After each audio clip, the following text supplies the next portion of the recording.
Hipercolesterolemia familiar, también denominada HF. Caso número 30 del libro de bioquímica. Un hombre de 48 años se presenta en una clínica con síntomas ocasionales de angina de pecho y disnea por esfuerzo. Presenta además antecedentes familiares de enfermedad cardíaca, por lo cual se le realizan exámenes y se encuentra el nivel de colesterol elevado en sangre, por lo cual se le prescribe estatina. Se procede con la correlación clínica, en la cual se diagnostica HF, que conduce a aterosclerosis, una enfermedad correlacionada con los niveles de LDL, en la cual se acumulan lípidos en los vasos sanguíneos, en este caso colesterol, provocando la angina de pecho y disnea por esfuerzo. A continuación, mi compañero Santiago les va a hablar más acerca de esta enfermedad. Bueno, entonces, antes de entrar en detalle, podríamos descomponer la palabra en cuestión. Como vemos, el prefijo hiper nos indica que algo está por encima del colesterol, sería lo que está en exceso en este caso, y por otra parte, el sufijo hemia nos indica una cualidad, una característica de la sangre. Por lo tanto, si agrupamos todo esto, tenemos que la hipercolesterolemia es un exceso, una superabundancia de colesterol en sangre. Aquí es posible observar unos términos muy similares y en esta nueva imagen podemos apreciar una molécula de colesterol que es un lípido insaponificable que podemos obtener tanto de la síntesis del hígado como de la dieta misma. Ahora, a pesar de que el colesterol se le ve como algo malo, en realidad tiene unas funciones muy importantes en el cuerpo. Por ejemplo, es precursor de la vitamina D, de hormonas sexuales, suprarrenales y es muy importante en la membrana de nuestras células. Aquí apreciamos las lipoproteínas que son las que trasladan el colesterol, pero veamos mejor la HDL y la LDL. La HDL muy a grandes rasgos barra el colesterol en exceso desde los tejidos hasta el hígado y por otra parte la LDL otra vez muy a grandes rasgos transporta el colesterol desde el hígado hasta los demás tejidos. ¿Y cuál es el problema? Pues que si hay demasiado colesterol libre por ahí en la sangre, este puede pegarse, adherirse al endotelio del vaso sanguíneo y formar pues las placas de ateroma, que viéndolo muy rápidamente ocurre que los macrófagos del sistema inmune tratan de deshacerse del colesterol en exceso, pero empiezan a sobrecargarse y a convertirse en células espumosas. Ahora en esta nueva imagen podemos ver que el endotelio puede llegar a inflamarse tanto que puede romperse y disparar una placa de ateroma que puede por ejemplo tapar una arteria. En esta nueva gráfica podemos ver cómo evoluciona poco a poco, pero bueno, ¿qué sucede al final con todo esto? Pues que se ha producido una estenosis, es decir, se estrangula el vaso sanguíneo, por lo tanto tenemos una isquemia, que es que obviamente va a fluir mucha menos sangre. Entonces desde una hipercolesterolemia podemos llegar a una enfermedad coronaria y luego quizá a un infarto. Y en el 2012 más de 17 millones de personas murieron solo pues por una cardiopatía. Ahora, la hipercolesterolemia la podemos clasificar en primaria y en secundaria. Primaria si sea una alteración genética que podemos obtener, heredar de la familia, y secundaria si se debe esencialmente es a la dieta del paciente. Ahora, es importante decir que en realidad la hipercolesterolemia puede no desarrollar ningún síntoma, pero sí conducir a cardiopatías que presentan, por ejemplo, dolor de pecho, que es la angina de pecho, dificultad para respirar, que es la disnea, y son los síntomas que presenta el hombre en este caso clínico. ¿Y cuáles son los signos? Pues podemos ver que la persona puede tener levantamientos grasos tanto en tendones, que es xantoma, en el párpado, que es antelasma, o decoloraciones en el arco corneal. ¿Cómo podemos tratar la hipercolesterolemia? Pues bueno, a base de un cambio en la dieta, ejercicio, estatinas o por ejemplo una cirugía. Ahora mi compañera Valeria explicará con mejor detalle cómo es la síntesis normal de colesterol. La síntesis del colesterol se puede dividir en 4 pasos básicos. Primero, se van a condensar moléculas de acetil-CoA para formar mevalonato. Segundo, a partir de ese mevalonato, por procesos de fosforilación y por descarboxilación, se va a pasar el mevalonato a unidades de isoprenoide. Tercero, se va a formar el escualeno por la condensación de 6 unidades de isoprenoide. Y por último, el escualeno se va a ciclar, vamos a obtener la anosterol que contiene los 4 anillos característicos del núcleo esteroideo y junto con una serie de cambios como oxidaciones y remoción de los grupos metilo, finalmente vamos a obtener el colesterol.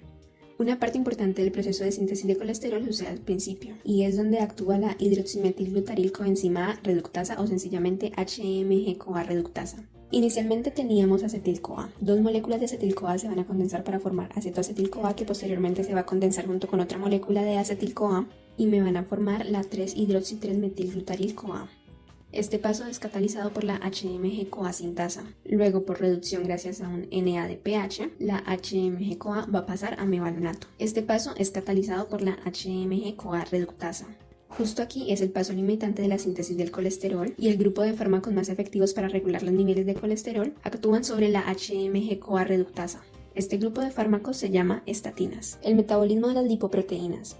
Aunque más de la mitad del colesterol es sintetizado por el organismo, una gran parte es ingerido en la dieta. Las lipoproteínas se encargan del transporte de las grasas, triglicéridos y colesterol, este último ya sea en su forma libre o como éster de colesterol. En nuestro caso, con lo referente a la HF, lo que más nos compete es en cuanto al metabolismo de las LDL. Pero para contextualizar, tratemos superficialmente el proceso con las demás lipoproteínas. Todo empieza en el intestino con los kilomicrones. Estos nos van a dejar kilomicrones residuales que van a ser captados por el hígado gracias a un receptor para la apoproteína E, o sencillamente ApoE. En el hígado hay una enzima llamada esterasa de colesterol que se encarga de convertir en colesterol libre al colesterol esterífico. Y ahora ese colesterol libre que tenemos va a salir del hígado mediante lipoproteínas de muy baja densidad o VLDL que tienen ahora ApoB100. Como remanente de las VLDL vamos a obtener las IDL o lipoproteínas de densidad intermedia. Una parte de estas IDL se va a dirigir al hígado y otra parte se va a dirigir a las HDL para dar colesterol. En las HDL o lipoproteínas de alta densidad se va a activar una enzima llamada LCAT o lecitina colesterol aciltransferasa que se encarga de esterificar el colesterol que venía libre, debido a que grandes cantidades de colesterol libre son perjudiciales. Ahora esos esteres de colesterol vuelven a las IDL que ahora pasan a formar las LDL, las lipoproteínas de baja densidad. Estas LDL solo tienen ApoB100 y se van a dirigir al hígado para realizar el siguiente proceso, la endocitosis mediada por receptor. En la superficie celular, para nuestro caso de los hepatocitos, va a haber una zona con acumulación de receptores que se unen a las ApoB100. Estas zonas se llaman depresiones revestidas con clatrina. Gracias a esta unión se va a producir una invaginación de la membrana celular. Se va a formar una vesícula revestida con clatrina que ingresa a la célula, se fusionan con los endosomas y su contenido se distribuye. Los receptores que ingresaron con la vesícula se reciclan y vuelven a la membrana. La apoproteína se fragmenta y se obtienen aminoácidos. Y el colesterol obtenido sirve para la membrana celular regulando su fluidez o como sustrato para hormonas esteroideas y ácidos biliares. Cuando hay colesterol en exceso proveniente de la dieta, se estimula el almacenamiento de ésteres de colesterol. Se inhibe la HMG-CoA reductasa para disminuir la síntesis de colesterol y se inhibe el ADN responsable de la síntesis de receptores nuevos para la LDL. Ahora los dejo con mi compañero Juan José que les va a explicar las alteraciones que se dan gracias a la presencia de la HF. La HF puede darse por distintos defectos genéticos. Un primer tipo son los defectos en el gen de receptores de LDL. Estos receptores se encuentran en los hepatocitos y sus defectos se pueden encontrar en 4 clases. La primera clase se traduce en una síntesis defectuosa de los receptores.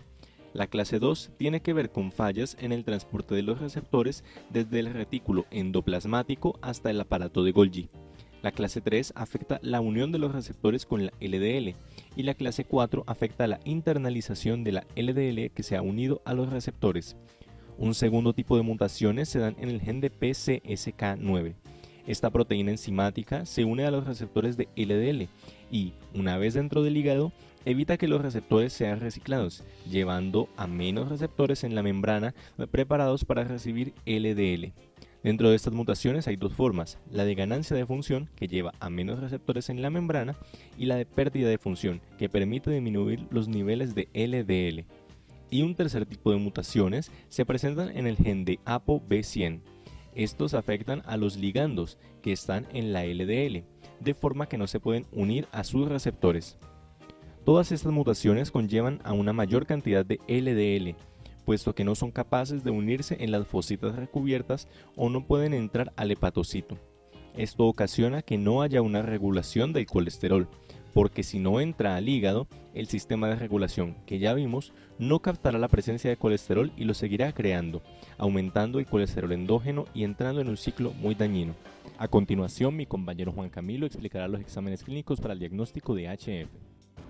Para finalizar, el diagnóstico de la HF se puede obtener fácilmente por medio de exámenes clínicos. Entre ellos encontramos el examen de exploración física, la prueba de esfuerzo o también denominada ergometría, análisis de sangre y por último cateterismo cardíaco y angiografía.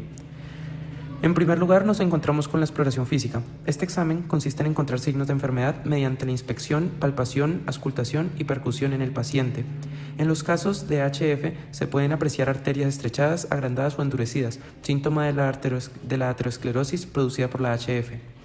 En segundo lugar, tenemos la prueba de esfuerzo.